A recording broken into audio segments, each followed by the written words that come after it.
hate that. Welcome back, Internet, to Doki Doki. Now, yes, I did screw up the timeline. Again. So, we're starting off with Sayori saying, dragon, dragon. Why does that remind me of something? I guess it is like dragon, dragon. Oh yeah, Dragon Ball Z. Reminds me of that. Like the first introduction song. Sayori suddenly comes up to me. I'm gonna go get some supplies from another classroom. Wanna come with? Supplies? What for? What for? Well, you know, the festival's coming up. Me and Monica were gonna make some posters and stuff. So I need to go find some crayons and markers and glue sticks. Ah, I see. Sure, I'll go with you. Yay! Corny. Okay, Monica.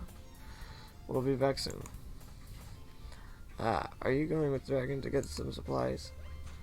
There's no need to trouble yourself. I'd be happy to go with him. Oh, but I wanted to go. It's so much fun exploring into empty classrooms and stuff. Hehe. What in the world? Did I take a screenshot? I pressed spacebar.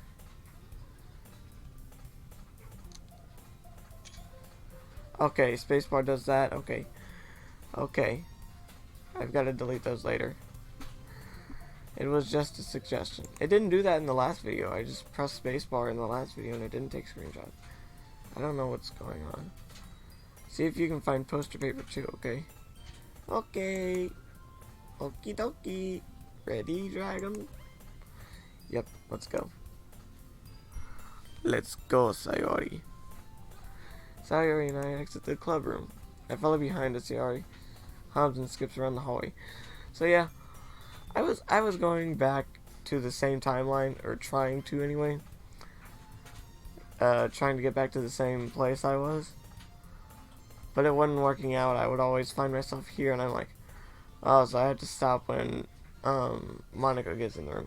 So I stopped a bit after that, and then it started off as Dragon. Honestly, it feels like I'm taking kid to the mall or something. Sayori finds pleasure in the simplest things sometimes. Hey Sayori, what exactly are you doing for the festival anyway? I'm not sure how you would make an event out of literature. Hehehe. Me and Monica have it all planned out. Don't you worry. Is that so? Yep. We're gonna do a poetry performance. How are you gonna do that? That's what I'm saying. A performance? A literature performance. How are you gonna do that? Of what kind? Well, everyone is gonna take turns on stage and recite their favorite poems. Ah, that sounds kind of dull. Dragon, you're not thinking about it the right way at all. It's not just about reading poems. It's about performing them. Like you say the lines of the poem, like, between my feet, the last remaining flower beckons to me. I twist the stem, freeing it from its clinging roots, caressing the final joyous moment between my fingers. But to what have I summoned this joy? For now when I look in every direction, the once proper field before me is but a barren wasteland. Yeah, this is not rhyming at all. This has no rhyme scheme. Why would you consider this a poem? Like that. Sayori, how do I put this? I'm sure it's just me, but it's impossible for me to take you seriously when you talk like that. You're so mean. I'm working super hard on this, you know, when you're out in the hall. I know. I just meant that in a pretty unordinary contrast to your cute self. Don't say that. It's embarrassing. But I guess that means I'm doing a good job. Yeah, I guess so. I'm so excited. That sounded so wrong. I'm so excited. The festival is going to be so much fun. Sayori spins herself around in the hallway again. Hey Dragon, this classroom over here is empty. Let's begin the mission. The mission, eh? It's been a long time since I've spent time with Sayori like this. In the end, she hasn't changed one bit. She's nothing but a ball of sunshine, drawing happy vibes from the world around her. It's a pretty nostalgic feeling for me. As the years went by, I began to hold myself up in my room more and more. So going adventuring with Sayori brings about a special sort of feeling I forgot I had in me. This is the same classroom. It's just flipped. The two of us enter the classroom. Sayori heads straight to the closet and I follow. Let's see what we have in here. Crayons. Sayori pulls a box full of crayons off the shelf. They're the best brand too. They're kind of dirty though. Sayori starts pulling various crayons out of the box, reading the color names. Alright, that's one drawn, or down. Why did I say drawn? Don't get distracted. We'll need to find... Wait, I'm looking for my favorite color. Fine. Then at least move aside so I can look for the poster paper.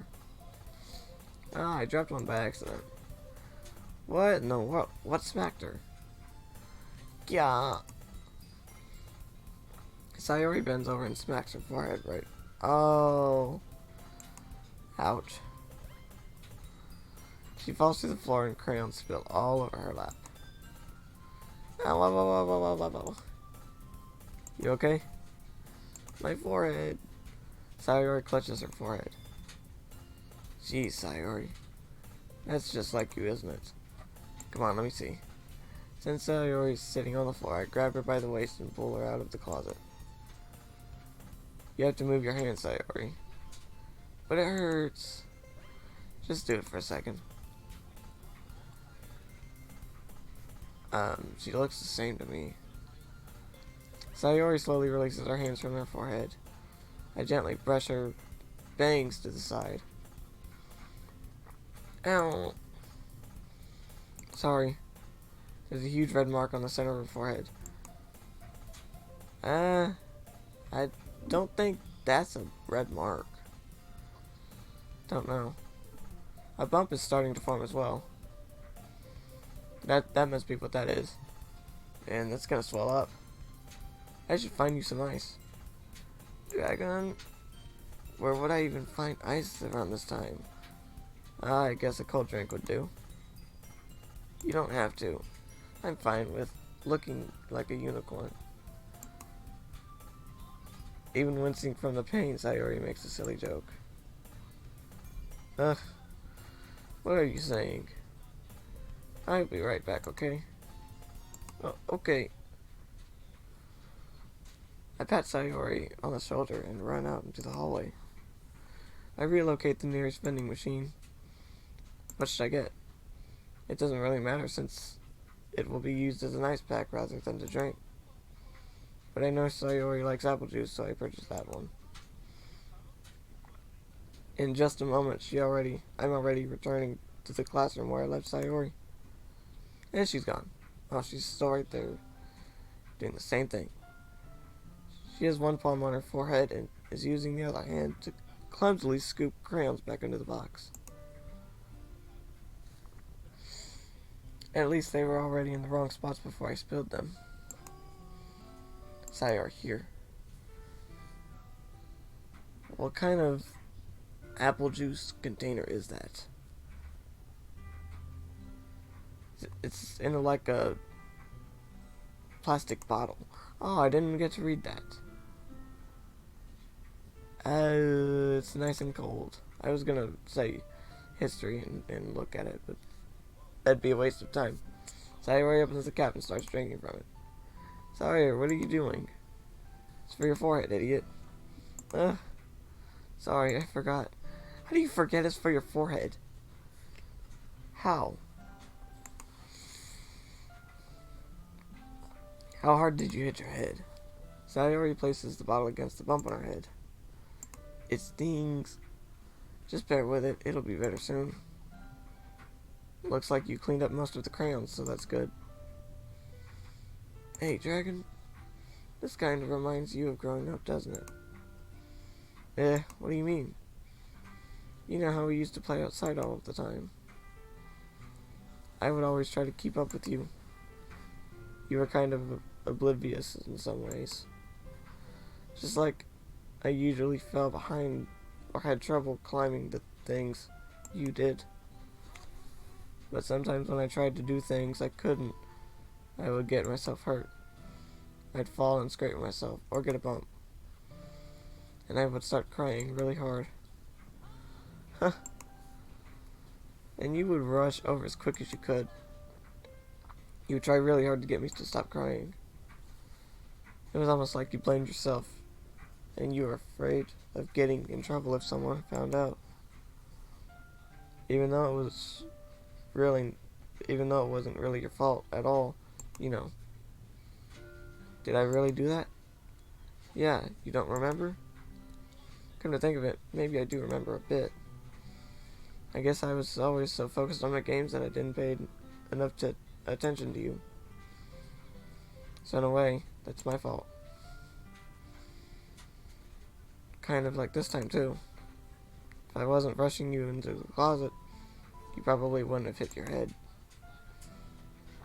Dragon, I don't think you realize it, but you're always thinking about other people. Even after all these years, you're rushing to help me even though I am just being clumsy. You're really a sweetheart. Don't call me that. I wouldn't mind being called that. And I don't really do this kind of thing all the time. I guess when it comes to you, it just feels natural. Before I even know it, I'm treating you like that. I guess that's what happens when you've been friends for so long. Really? Maybe you're right. Dragon, I'm so glad that nothing's changed between us. Do you think it'll be like this forever? Forever? If I'm honest to myself, there's no telling where we'll each end up for college after that. So it couldn't be fair for me to make any promises. But, well, I hope so. It's been this long already, right? I can't imagine you ever changing, so my hopes are up. I'm so happy. Sayori has a whimsical expression in her eyes. We remain silent for a moment. I'm so silly. She's so silly and clumsy on the outside that when I see her deep in thought like this, it makes me not want to disturb her. I guess we could go back. I don't want to worry Monica, you know. Good luck with that. She's gonna see your forehead either way. Not if I hide it under my bangs. Yeah, that's true. Sayori hops to her feet. Oh! She clutches her forehead again. Don't stand up so fast after hurting yourself. Well, I guess it's too late now. Anyway, let's go. I follow Sayori out of the classroom. Sayori plays with her bangs to try to hide the bump, but without much success. In a moment, we make it back to the clubroom. Yeah, you're back.